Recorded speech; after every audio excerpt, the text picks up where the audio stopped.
Hi, my name is Masha, I'm the blonde from Coding Blonde, and today I have an unusual video for you. I wanted to do a little Q&A, and so I've asked you to send me your questions so that I can give you my answers to them. And I've identified three main areas around which I would love to give you my thoughts on, because these are very, very important things. And since we've started talking about careers, these are things that should not be overlooked, and these are things that I can definitely give you personal thoughts and advice from experience. So the first one is imposter syndrome.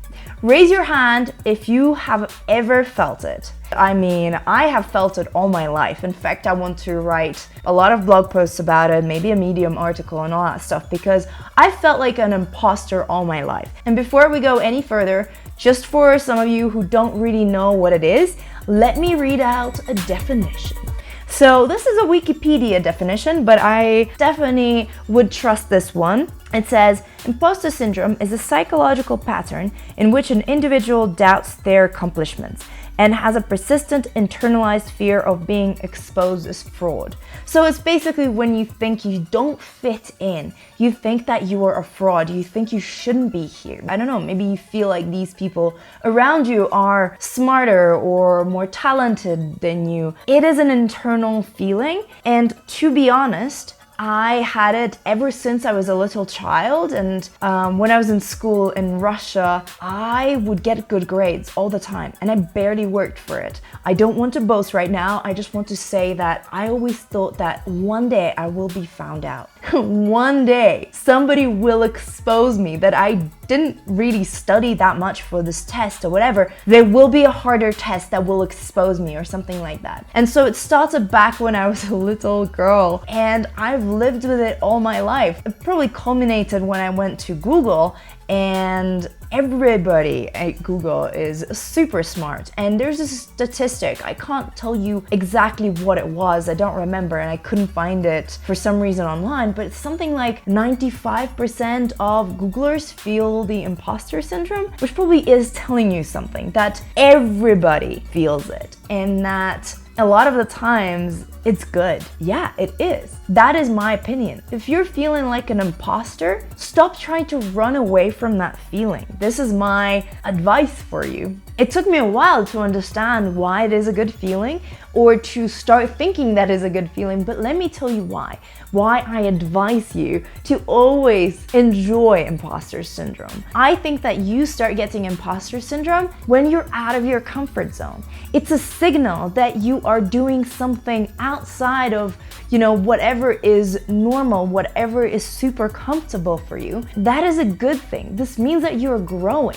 If you're super comfortable with where you are, if you feel like the biggest expert in the room, then you're in the wrong room. You know how they say, you want to be in a room where you're not the smartest person, where you're not the most talented person. It's because if you're not, it means you're learning, it means you're growing. Well, if you are the smartest, the most talented, and the expert, the biggest expert, then you're not really expanding or stretching yourself.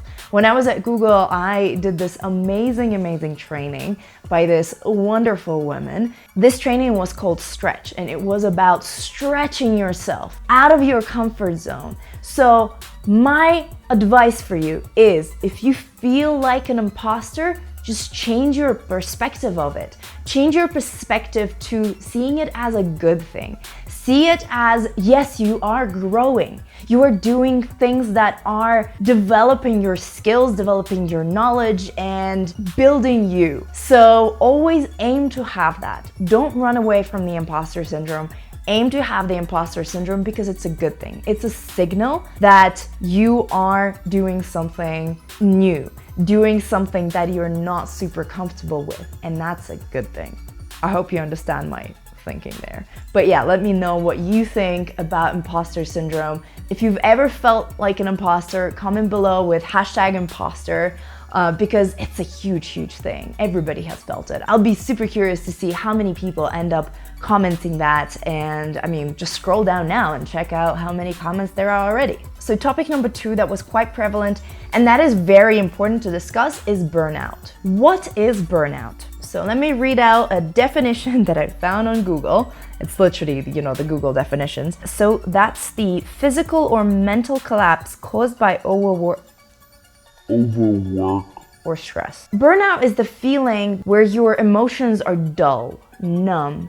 You're just like in this state, like, I can't describe it. You know what I mean? Like, that is caused by when you're overworking yourself, when you have too many tabs open, when you are just overloading yourself with the amount of tasks and you can't concentrate and you don't feel like you're achieving anything because you have so much stuff. It's a very dangerous state to be in because, your feelings are numb, you're not enjoying life, and it's not sustainable. Burnout is bad. So if you're feeling burnout, try to do something about it. And some of the things I would recommend is, first of all, look at the amount of tasks you have and decide which ones are not important. You can even start ranking your tasks according to the following technique. On a vertical axis, putting impact, the amount of impact this task will bring, and on the horizontal axis, the amount of effort it will take.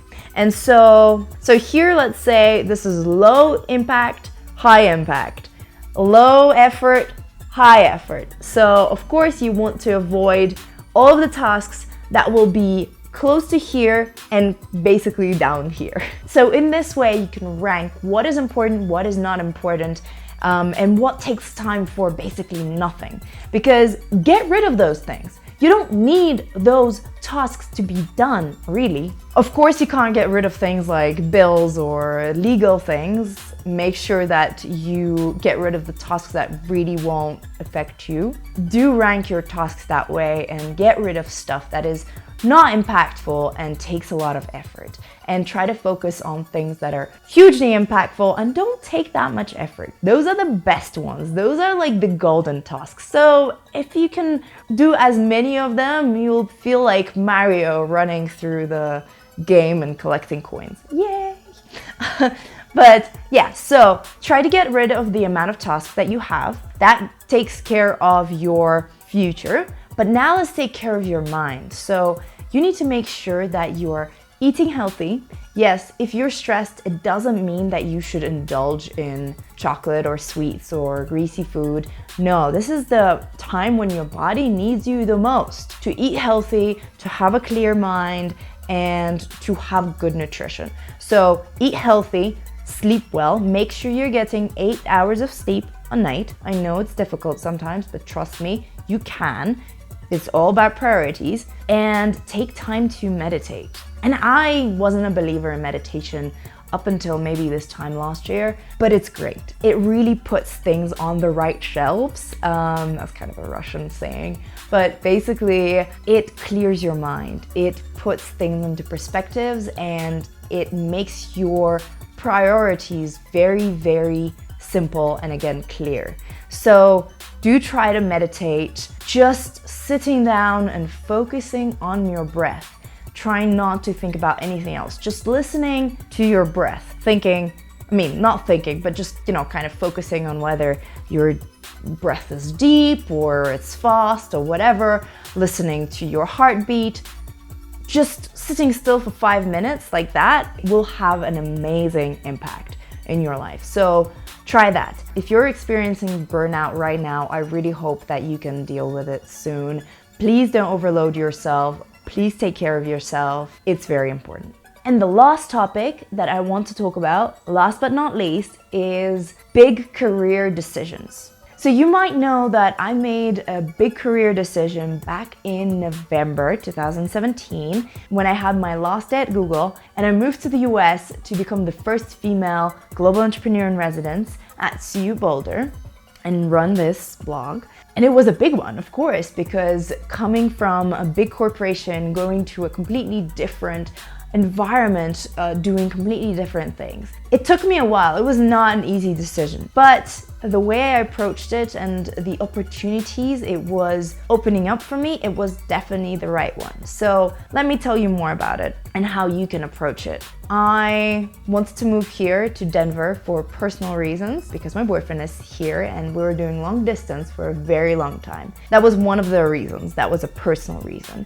When it comes to career, I was reaching a plateau in my learning process at that role. So I knew that it was time to shift roles, maybe look internally or do whatever. So I wanted to do something different. And finally, entrepreneurship has been always very, very exciting and interesting for me. So I wanted to get closer to that industry, to that mindset, and to work with entrepreneurs. So those three reasons were kind of in my head when I was looking at all of the options. In my opinion, that's the thing about big decisions. You need to look at all of your options, kind of plan out your scenarios. What will happen if you choose option A, option B, option C? If you have any other options, what would they look like? Think them through. But you have to be very honest about what makes you happy. You have to be very honest about personal stuff and career stuff, because that is the yin and yang, in my opinion, for any ambitious person. So you need to really be clear with yourself and very, very honest about those different options. So maybe it's a great career opportunity, but it's not going to make you personally happy. Or maybe it's something you've never done before, or maybe you're not going to be compensated for it as much as for option A. However, your personal life will thrive here. Let's say you're moving to a different city and you really love the city, or you love the fact that it gives you access to the outdoors and you can do outdoorsy activities, or you will finally have time for your hobby. Your personal life will really thrive under option B. So, these are the things that you have to consider and be very honest with what would work for you. And at the end of the day, coming back to probably the first topic, try to pursue things that will make you grow. Try to pursue opportunities that will give you different skills.